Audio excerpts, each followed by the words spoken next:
WNST. I always love having baseball authors on, as you know, especially historic stuff. And going into the Wayback Machine, the new book is out. It's Singles and Smiles, How Artie Wilson Broke Baseball's Color Barrier. And I guess on the backside of the Jackie Robinson celebrations and everyone wearing 42. I know the weather wasn't very good at Fenway last week. We welcome Gaylon H. White on. He is a baseball historian and author. The new book is out on Artie Wilson. And I guess, Gaylon, we're all very familiar with Jackie Robinson's story in all sorts of ways, right? From my childhood on, not a lot of folks familiar with the Artie Wilson story, correct? Greatest shortstop nobody heard of.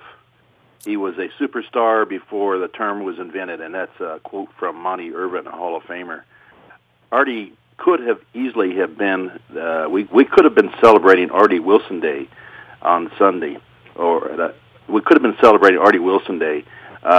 He was considered, along with Branch Rickey, as the first black to play organized baseball. Negro League owners, in fact, were recommending Artie as the guy to break the barrier. Artie was the best shortstop in baseball in 1945. That was the year that Jackie played with the Monarchs. Now, both of them were on the All-Star team, but Jackie, in Artie's own words, was the right man for Branch Rickey to pick. And Artie based that on the fact that Jackie had played football and baseball at UCLA, and that also he had been in the military. So he had mingled with white people, whereas Artie had grown up in Birmingham and had not been around that many white people. I mean, it's incredible to talk about this, and I would encourage anyone. We're going to Kansas City. The Ravens are playing out there this year, and Luke, our partner in crime here, loves the barbecue out in Kansas City. But we always make the Negro Baseball Hall of Fame and Museum there a stop on our tour, along with the Jazz Museum, Gaylon. I know you probably know a little bit about that, but that place tells this incredible story that I think, given where we are in this country right now, a frightening image of what America was like in the 40s and early 50s for Jackie Robinson and anyone that's followed that. Artie Wilson lived a long, long 90-year life, just passed away 8 years ago. I'm a little more shocked that his story did not come more to play during the 80s and 90s and the turn of the century when he was around to tell his story, right? It was totally overlooked by Ken Burns' excellent documentary called Shadowball. This was in the 1990s, I believe it was 1994.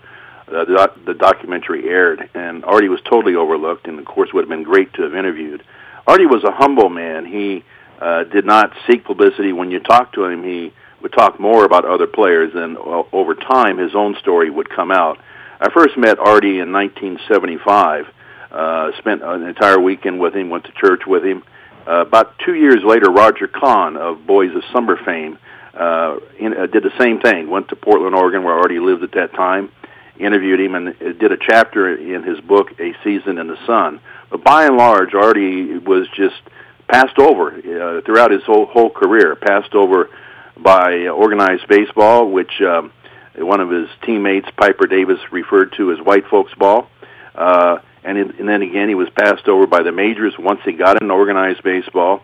He had a cup of coffee with the New York Giants in 1951. He went to the plate 22 times, had 4 hits, asked to be returned to the minors. The Giants had 4 blacks on the team at that time. There was an unwritten quota of 3. Artie was well aware of that. The Giants had one of the first unwritten rules of baseball, right? That's right. There were others too. But the Giants needed a center fielder. They had a 20-year-old phenom in the minors at Minneapolis in the American Association, hitting .477. Artie was very familiar with Willie Mays because they were teammates on the Birmingham Black Barons in 1948. And by the way, Artie hit .402 that year, making him the last 400 hitter in baseball. But Willie was a teammate, and Artie, of course, knew what Willie could do, and he went to Giants manager Leo DeRozier and said, you need to bring Willie up and send me down. And, of course, Leo DeRozier did not want to do that. He liked Artie. He wanted to keep him. But Artie said, look, I make more money in the minors than I do here. I want to play every day, and you need Willie. And that's how Artie wound up trading places with Willie. In telling a story and going back and picking these stories up in baseball, sort of lost stories, there aren't a whole lot of people left that can tell these stories, right? I mean, that's pretty much where we are 60, 65 years later, right? Well, there's a great quote I like to use. It's from a poet in Montana, and his name doesn't come readily to mind, but it's "Death steals everything except our stories." And it was important to interview these fellows when I did. I interviewed Artie first time in 1975. And initially, I was seeking stories about Pacific Coast League players. I wasn't even focusing on the Negro Leagues. But I was working in the corporate world at that time. I wound up not doing the story as quickly as I wanted to, and I continued to talk to Artie over the years. We talked in the 1990s on 2 different occasions where I went to Portland, sat down with him, visited him, called him up frequently, talked to him. So the conversations and information in the book was gathered over a 30-year period. And one of the times I interviewed him was during the baseball strike in 1994. And Artie was ready to get his glove and go play ball. He couldn't believe that they weren't playing baseball because he loved the game. His passion for the game showed if you look at the photographs in the book, he's smiling everywhere. And the fact, the smiles is how he won his detractors over. There was a fan in Sacramento who started. Artie broke into the Coast League in 1949, won the batting title with a .348 average, won the stolen base title. And there was a fan in Sacramento who called him the N-word all the time, yelled at Sacramento pitchers to hit him in the head. This fan was pretty rough on him. At the end of his career in 1957, he wound up in Sacramento. And this fan, by this time, was his biggest booster.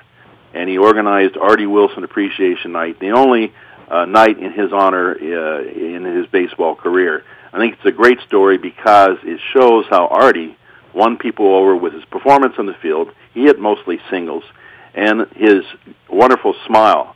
He figured, look, the fans, they buy the tickets, they're paying my salary. They can call me what they want. He knew he couldn't control the environment. He couldn't change the way things were at the time he played. What he could control was how he responded to the name calling, how he responded to all the other things that happened to him. And he did so with a smile and, of course, getting base hits and smiling after he got on base.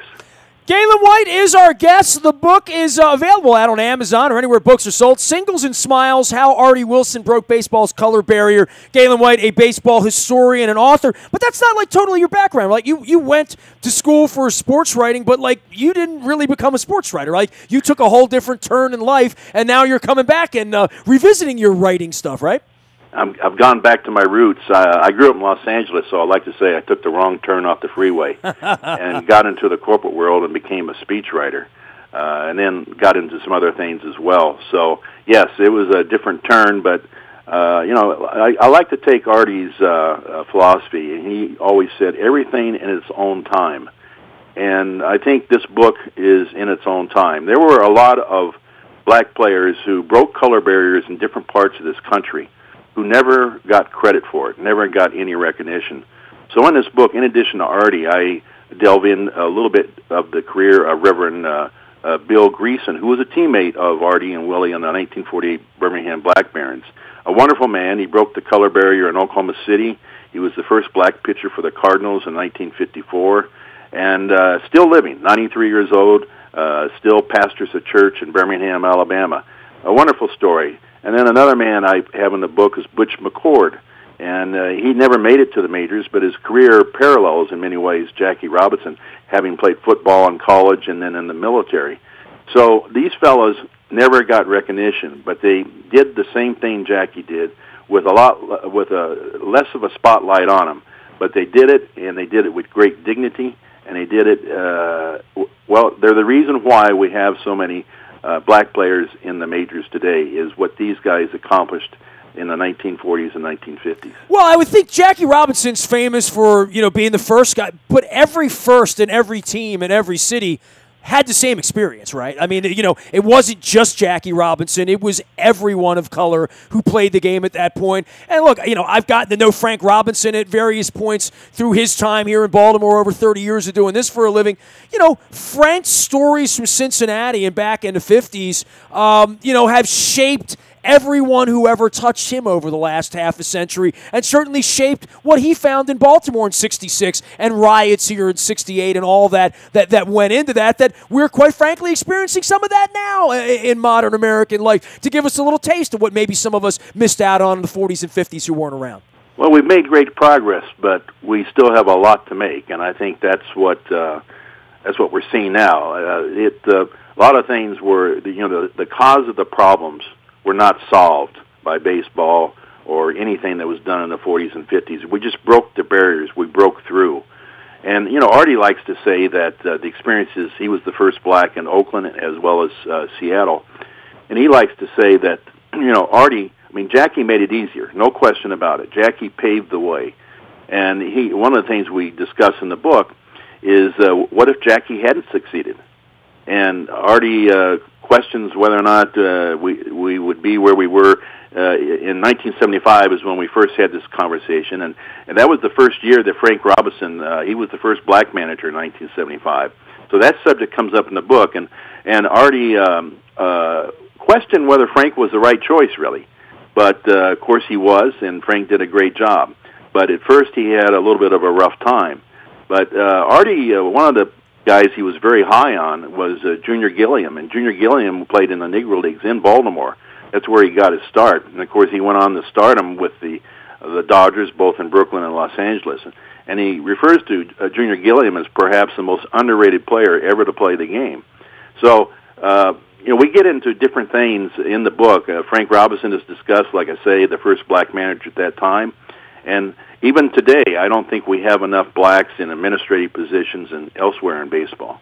Well, I'm not sure that young African Americans play the game in this country in the same way that other games are played. And certainly, Adam Jones had problems at Fenway Park last year with racial allegations in the outfield and whatnot. And I think we certainly have come a long way. But all you need to do, and I would love to spend a day with you in Kansas City at the Hall of Fame. There is a few hours in the museum out in Kansas City, and there's quite an education there. And a lot of films have been made, and but I don't think baseball embraces the ugliest part of it. They embrace this celebration of all that Jackie Robinson is, not all that he endured, quite frankly, right? Well, and in the book, I go into two different incidents that happened in Artie's career. He was the center of two major controversies. You might say in the first one, he was a pawn in the scuffle between Bill Veeck, who owned the Indians at the time, and George Weiss, who was president of the Yankees. And Wendell Smith, who was a sports writer with the Pittsburgh Courier, referred to this as major league teams are now fighting each other over ball players they once fought to keep out of the big leagues. What happened was the Yankees claimed they had a verbal agreement with the Black Barons for Artie. They did not. Artie refused them. They offered him $500 a month. He was making $750 with the Black Barons, so why was he going to take that? Bill Veeck went to Puerto Rico and signed Artie personally. He also signed Luke Easter at the same time.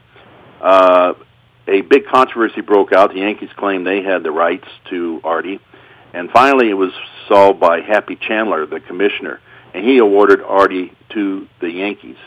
And so that was the first one. And it was kind of ironic because here's a guy who came out of the Negro Leagues nobody had heard of, and he's on the front page of every sports page in the country because he's in the middle of this battle between the Indians and the Yankees, and both of them despised each other. So that was the first controversy. The second one was when he was with the Giants in 1951.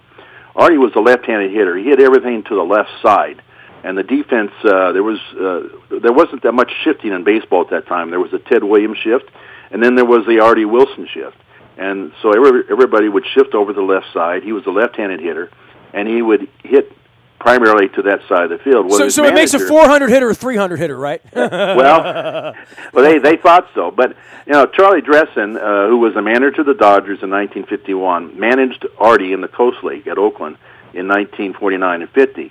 So Dressen, he's facing Leo DeRozier, and the two were very competitive. They both had huge egos. First time they play him, Dressen pulls the shift on Artie. And DeRozier is fuming over this because the Dodgers are well ahead in the game, and he thinks it's showboating. Dressen comes out of the dugout. He waves Carl Furillo in from right field to second base. They leave right field wide open. Well, what happened was Artie grounded back to the pitcher, Don Newcomb, and was thrown out. But this was big stuff in New York. All the papers jumped on it, and of course, Artie was caught in the middle of this tug-of-war between these two guys. But Dressen, when he was in Oakland, had called Lefty O'Doul, who was the manager of the Seals, he called his shift on Artie showboating. So in effect, Dressen, that's what he was doing too, showboating. Monty Irvin said he made a big deal out of it, didn't have to make a big deal of it. But Artie was caught in the middle of these two controversies and became somewhat identified because of those. One other thing I like to point out about Artie Wilson in 1951 with the Giants, he only started one game. He went to the plate 22 times. But what people forget is that when Willie Mays came up in 1951, he only had one hit in his first 21 at-bats. He went from batting .477 at Minneapolis to batting .047 with the Giants when he first broke in. If they had given up as quickly on Willie as they gave up on Artie, we wouldn't know about Willie.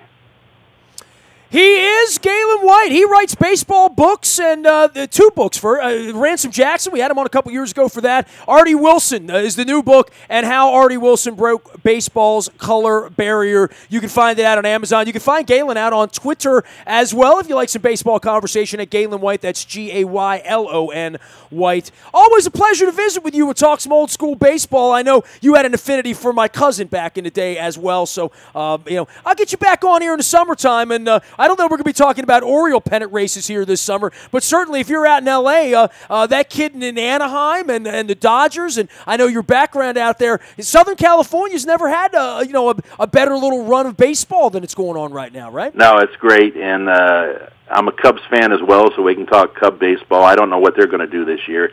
It doesn't look they that made promising. you happy a year and a half ago. What do you want? You waited your whole life. You got what you wanted, right? Oh, I got in a lifetime more than I thought I'd get.